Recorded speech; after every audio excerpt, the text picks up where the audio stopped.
Hello everyone and welcome to the University of Arts London College of Fashion 2024 Fashion Business School Postgraduate podcast sessions.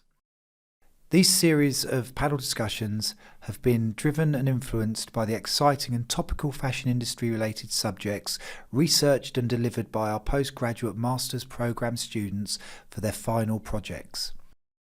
They cover current and relevant themes shaping the wider fashion industry, such as sustainable practice, the use of AI and XR technologies, and also inclusivity. We hope that you enjoy these session discussions and thank you for listening. Welcome to the Postgraduate Showcase podcast series. My name is Hannah Kane. I'm a lecturer in fashion marketing, and I'm here with Matej Boch and Janhvi Chopra, who are both from the Fashion Marketing and Global Cultures course. Hello. Hi, Hannah, how are you? Hi. Good. So maybe you could start by telling the listeners the name of your master's projects and a little bit about it. Yes, of course. So my master's project was androgynous fashion and Gen Z, the perception and importance of androgynous fashion to Generation Z in the West. And basically, it was basically looking at how Generation Z perceives androgynous fashion today. And it was looking at different aspects of it, like how truly important it is for the market, how truly important it is for the marketers, how it's adapting to the current socio-economical situation. And it was mainly focusing on the West, so it was basically mostly focusing on Europe and the US, actually, North America. That's great. So yeah. That's so interesting. Yeah. Janhvi, can you tell us about yours? Yes. So, hi, I'm Janhvi. I'm from India. So, my dissertation topic was also touching upon the Indian market. It was called Beyond the Runway, a critical exploration of fashion shows as a marketing tool for building brand affinity amongst the Gen Z in India. So, like we've mentioned, both Matej and I were actually touching upon the Gen Z cohort. I've worked with fashion shows quite a bit in India. So drawing from past experiences, that was a topic of interest. So I took that upon as the medium that I wanted to study.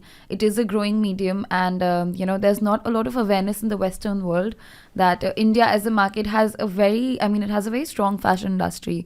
They do multiple fashion weeks a year. They follow international calendars. So it's quite strong. We have Indian designers now at all fashion weeks across the world. But it is, as all fashion shows are, it's sort of an elitist agency. So but because of Gen Z marketing across the world and with the cohort gaining a lot of prominence, a lot of economic power in the economy, I also wanted to focus on how this group is, how brands and the industry are shifting focus to take this group into account. So yeah, that's what I did. That's interesting. So I'm sure we're going to talk about a lot of these themes today in our podcast. So I wanted to start by talking about fashion and identity. So what role does fashion play in Gen Z identity and self-expression? Janhvi, what do you think? Let's start. Okay. Fashion, I think it's one of those ways how people can express their identity. That's just a very basic definition we all talk about. However, in markets like where I come from, in markets like India, where there is a lot of disparity, there are economic and social differences. A lot of time people don't realize how unconsciously fashion is still playing a part in their identity. A lot of times it's cultural dressing, it's cultural symbols that sort of translate in their dress. And it's underlying. It is not something that I think we can sort of segregate or we can just assign to a particular group. It's ubiquitous. So did I use that word correctly? Yes, ubiquitous, exactly. Yes. Matej, the same question for you. What role does fashion play in Gen Z identity and self-expression? I think that today with Gen Z, fashion plays an extremely important role. And I think it actually in a way transcends.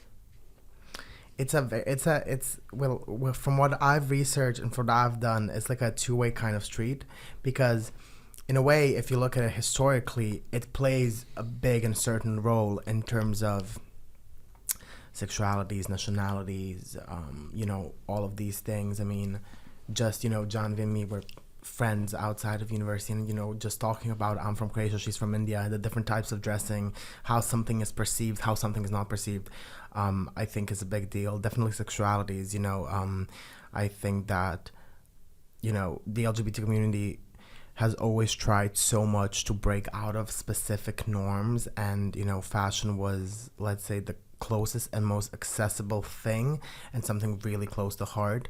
But I also think it's a two-way street in terms of fashion puts people into boxes, but then again, people are trying to break out of those norms, and Gen Z especially is trying to not have any more boxes in fashion and just viewing it as, okay, this is a cool thing I'm doing, but it's a piece of clothing, it's a cloth, it's a piece of material that doesn't represent me or who I am. It's just helping me express something, but it's not me in that sense. So yeah. And you said you guys were friends. Is that, just aside from the questions here today, is that something, you would say is a great benefit of coming to LCF to meet different people? Yes. Definitely. No, definitely. I mean, of course, when I thought about moving to London, part of the reason why I chose London is because it is such a multicultural city, and it is so accepting. There's never been a day where I felt like I've landed and I immediately feel like, okay, I'm very excited to start a new life, and people here have been very warm and welcoming. And LCF has always been my dream school. So it does feel like one part of life's plan has come full circle, and it's been a great experience overall. Oh. But Yes, basically same thing. I mean, I've lived in London for 3 years now, and I've always felt, even though it's not by any means or terms, if you Google it, it's not a technically safe city, but I've always kind of felt safe here. I've always felt safe, and coming to LCF also was a dream school. I remember the first year of my bachelor's was Corona. The second year that I started uni, I remember I already started looking at masters, and I remember LCF was the first on my list. So I'm very happy, and friendships and experiences came out of them, and my friendship with Janhvi and with another one of our friends, Gayatri, the three of us just sticking together, and it's such a cool thing. And another thing that I've really gained from that is like a cultural experience, because I've never known much about Indian culture, and my country is predominantly, very Christian-oriented, white-oriented, not a bad thing. However, I've never, learned much about, and even when I came to London, I haven't met so many friends, so they've taught me a lot about, their culture also. That's so great to hear, yeah. Especially on the Global Cultures course. Yeah, exactly. I think it's a fitting name, yeah. Yeah. I started my first magazine with somebody I met at LCF. Who was studying photography, and I was studying journalism a long time ago. And you're both Gen Z, of course. So, if we're talking about Gen Z, can you define Gen Z for us? So, like we touched upon, but Gen Z is the cohort born between 1997 to 2012, who right now are between 12 to 27 years of age. But within, Gen Z, I think it's with Gen Z coming into prominence, we've seen smaller subsections of generations moving forward, haven't we? Like, boomers and Gen X, they were much larger cohorts. And now within Gen Z, I'm a zillennial, is what people call me. So I am the early batch of Gen Z, which is sort of millennial. There's a bit of a millennial hangover, which is what Matej always keeps telling me. Yeah, believe me, when you start to get to know her, yeah. I'm always like, please stop being a millennial. So within, please, for the love of God. Exactly. Okay, I'm a millennial. What Yes. makes me a millennial and you Gen Z then? So how does Gen Z differ to previous generations, especially when it comes to fashion? No, I think, well, first of all, Gen Z is, when it comes to fashion, the way I'm messing with her is always how she takes pictures. Okay. That's my sort of like Janhvi stop being a millennial thing. But in terms of fashion, well, Gen Z is basically currently the largest generation in the world. So they make up, I think, basically a third of the population or something like that, a little bit less. They have a spending power in the US alone of 360 billion. They're changing the industry by storm. Now, what they are doing in terms of change, in terms of how they shop and how they contain fashion, they have a very much there's a theory that says that there's multiple values to purchasing, and Gen Z has this thing that's functional value. So Gen Z a lot of the times buys something and is going to be like, okay, I can use this for multiple purposes. And that also goes kind of very much into their sustainability thing. Like me personally, I haven't ever been a big sustainability person until I came to London, and then I discovered all of these things, and now I started to look after a few things a bit, not shop here and there where I know it's like completely horrible. So I think they definitely have that sort of ideal, and they're very big on their personal relationship with brands, and I feel like other generations haven't been like that, haven't been so aware. Gen Z is just very aware, maybe sometimes too aware, but they are very aware. Yeah. And just to add to that, so I think I'd just like to touch upon something Matej said at the very beginning, that, this is the generation that doesn't take fashion too seriously. So sometimes they're just like, okay, this is just a piece of cloth and it's cool, so I might wear it.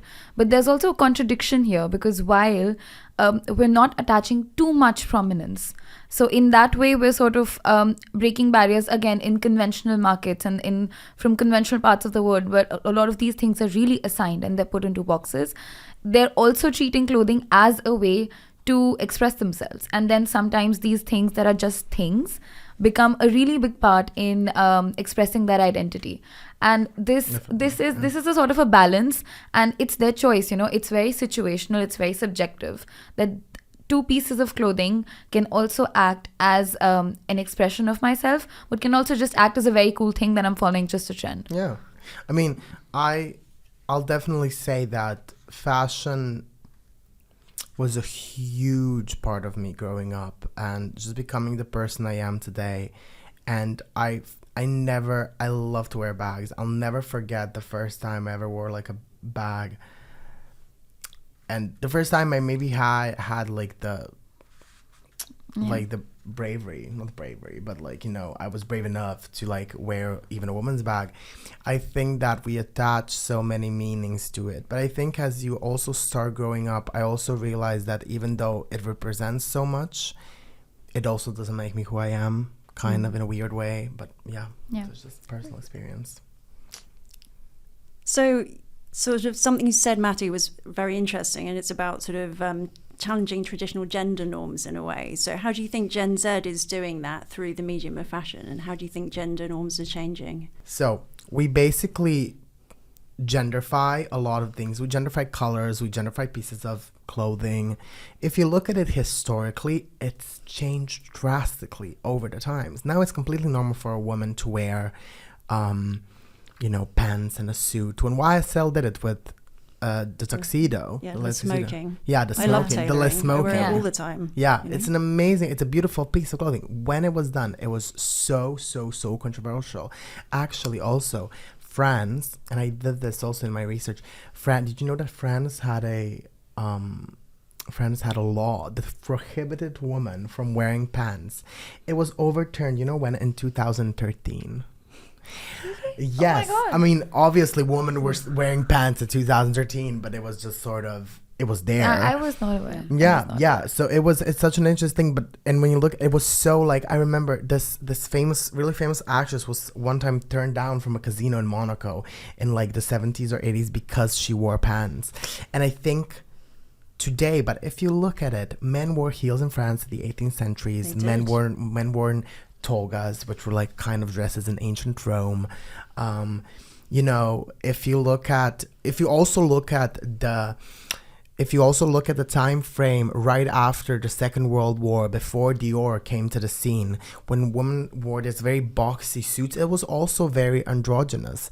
So I think what Gen Z is doing today, it's kind of, they're trying to make clothing as genderless as possible. Now, genderless as a definition means that you cannot, for example, I wear such a big t-shirt, such big pants, someone cannot tell what my gender is. By definition, that should be genderless. However, Gen Z is also taking into account that they're taking a skirt, which is for the last, I don't know how many decades, has been considered a women's wear piece of clothing, and they're just trying to make it, for everyone. It's a case of, no one cares.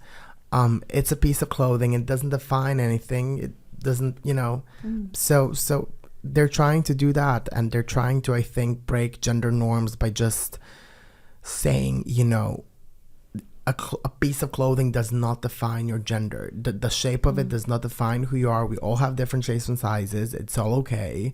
There's a woman with bigger shoulder. I who identify as, as a he, him, as a male. There's a woman with bigger shoulders than me. There's one with bigger waist. Maybe I have a smaller waist than this or this person. So yeah, I think that it's just, pieces of clothing. So, Do you think Gen Z is in general more inclusive and open to diversity? Yeah.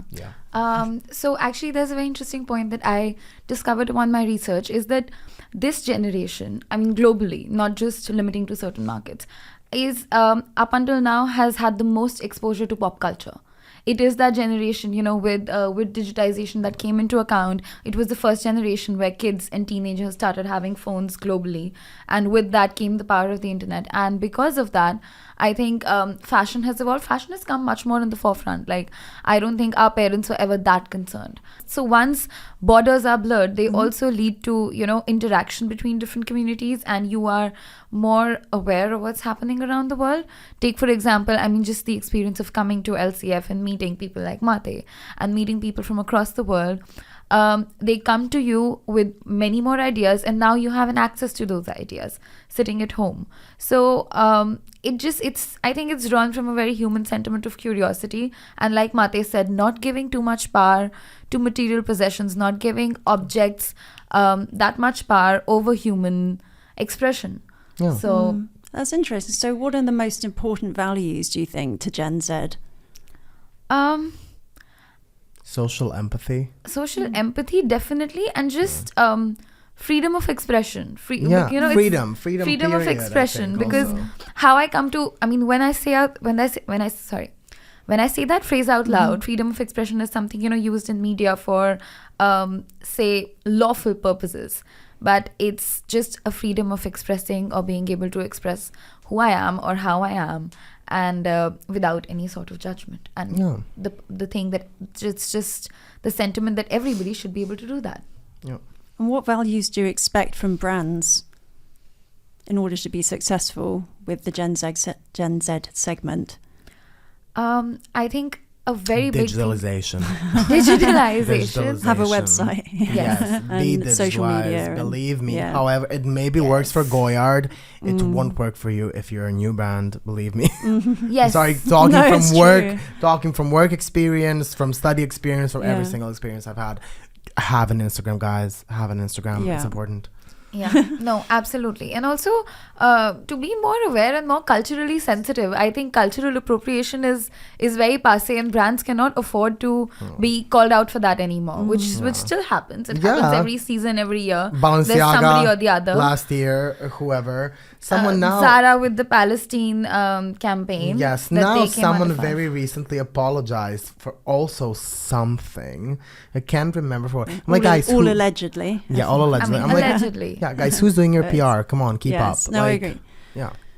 Brands making mistakes And because also- they're not listening. Exactly. And so much of this could just be solved by having more people with voices making these decisions, or maybe just contributing to your campaigns, contributing to your storytelling. So it all comes down to storytelling. That's also there was such a big topic of engagement and discussion in so many of our lectures, because so many of our peers and their research focused around basically storytelling. So yeah.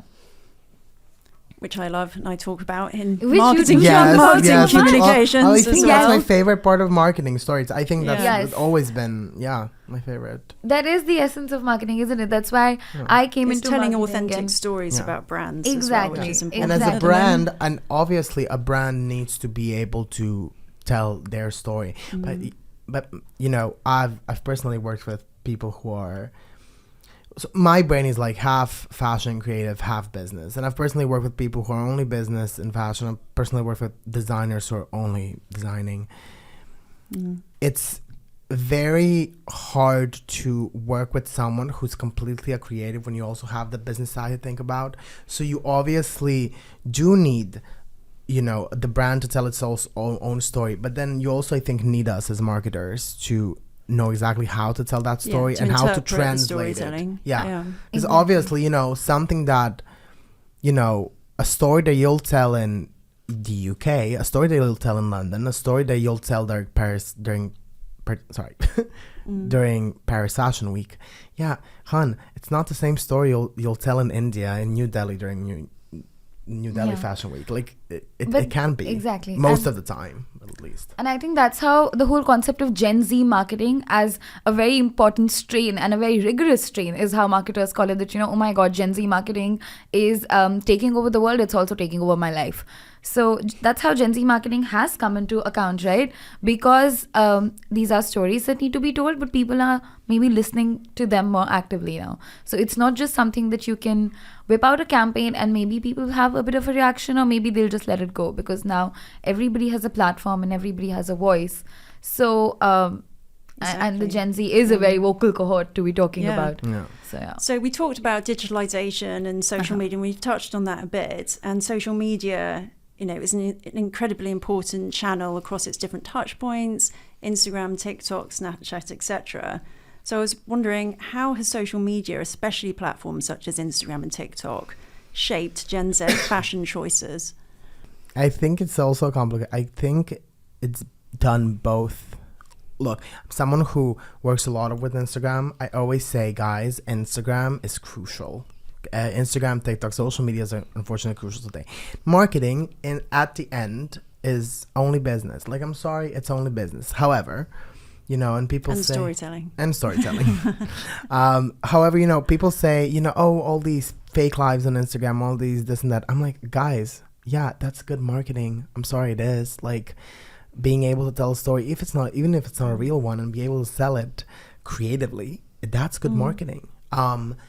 However, what I think that social media has done in terms of, like, as you said, shaping the Gen Z's view of fashion, it's brought up a lot of trends. There's always new trends, new colors, new this, new that.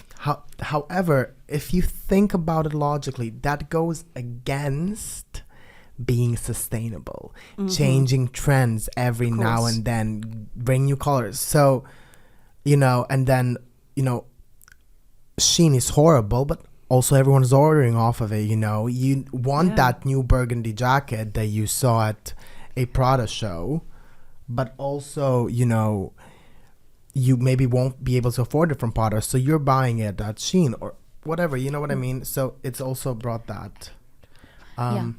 Yeah, and just to add to that, okay, so I was working as a social media marketer for 3 years in India, and I think the biggest change, or the biggest sort of development that we see, that we're always looking out for, is that it's a great unification platform. It's, as much as we can say that, it is a platform where everybody's expressing and it's leading to changing trends, and it is leading to a lot of diversification, it's also bringing diverse cohorts together, and it's making them aware of each other. And it's I think if it hadn't been for social media, Gen Z would not have been as aware of the changes of the world, and two, they wouldn't have found their way in the world. The reason we are talking about Gen Z so much, the reason that so much of student research, of academic research is focused around this cohort is because social media is how they found their voice into mainstream media. And it's how whether it's through random TikToks during COVID, or whether it's through micro campaigns, or whether it's through, I don't know, the ALS Ice Bucket Challenge. It's how people have found a way to also have fun, let loose, and basically embrace creativity. And escape. Yeah. Escape. I mean, don't get me wrong, what I meant, I love social media. I love social media. But I think everything has a good and a bad side. You can't make up a new thing without having both positive and negative impact. It's just impossible. Social media, as far as it can be complicated, it's also a beautiful place where people can share, support each other. Yes, you can spread hate, you can do this and that, you can lead to negative impact, but it's also a place where you can share your memories with your friends. It's a place where you can do this and that, connect to each other, find out about new topics, new And it has people. completely changed the way It we has. consume content. So I don't think anybody from Gen Z is now listening to news channels or like looking at CNN to get any sort of information about what's happening in the world, or BBC. Yeah. So But is that a good thing? Because it depends what news source, I suppose, you're consuming, whether it's a credible source or not. But you know? then what it has done is that it has forced BBC and CNN to come to Instagram Yeah. and disseminate their information on a platform suitable for their audience. You know how many Yes. times I see TikToks of BBC and CNN? All the time. Yeah, All the exactly. time, honestly. Media landscape has changed, of course. Exactly. Yeah. So in a way, if we look at it, it is social media which has given Gen Z the power to also ask for what they want. Like, never has it happened before that, these giants of media, or like basically, governments have social media accounts. And who would have I thought? love the UK government social media Who would account. have thought? Honestly, it's hilarious. It Yeah. can have Yes. hilarious stuff. Yeah, Mumbai police has a social media account where they give out information in the form of memes. I think the and they are Metropolitan, viral all the time. Metropolitan Police also has, I think, in the UK. Exactly. I don't know if it's Gov UK that has a TikTok or Metropolitan Police. One of the two. Basically hilarious. We've got an article on memes in the next edition of Strap magazine, which will also be available at the Postgraduate Showcase. That is amazing. That's good. But yeah. So, just staying with social media, how do you think influencer culture shapes trends? Okay, so influencer culture again is it is a contributor to the fact that there are more trends, but I think, oh my god, do you want something to add to this? I'm still formulating my message. Okay, well, what do you feel about influencers? Do you follow any influencers? Do you I feel that you are do. influenced I by do. these influencers? I don't feel that I'm influenced. I feel that I'm inspired. That's an important Same. distinction. Same. Yes, inspired, not influenced. Like, there's look, influencers are also, for me, a great way of research. It's a great way of finding out about new trends, new bags that you can find online, vintage, this and that. I do follow a few Instagram influencers, general influencers, which I think are great, and they're making a big importance, and they can be really important. But also, I'm not influenced enough by, like, if an influencer says this bag that I, maybe own and, spend my money on and really love, says, oh, it's totally out, it's totally passé, I don't care. Like, I couldn't care less. I've never been that influenced person. Like, I've never been, oh my god, this trend is over with the season, something next. And I'm working a lot within seasons, especially now, spring, summer, autumn, winter, high summer, or fun fact, the department stores don't call it high summer, they call it pre-fall. So Harrods will call it pre-fall, but your independent boutiques in the UK will call it high summer. That's a very important distinction, Hannah, like you said, because I've very rarely met people my age who have said that they've been influenced or they bought this because an influencer said. So in a way, influencers are really putting so much content out there, and they're putting so much hard work into their content. And while it is generating engagement, and while it is creating ripples and trends, it's adding to business because small scale businesses are tapping into micro influencers. It's not really influencing anybody. It's creating a sub layer of generating information that these are the new brands. It's sort of a new layer of advertising or marketing. It's like I'll be completely honest with you. I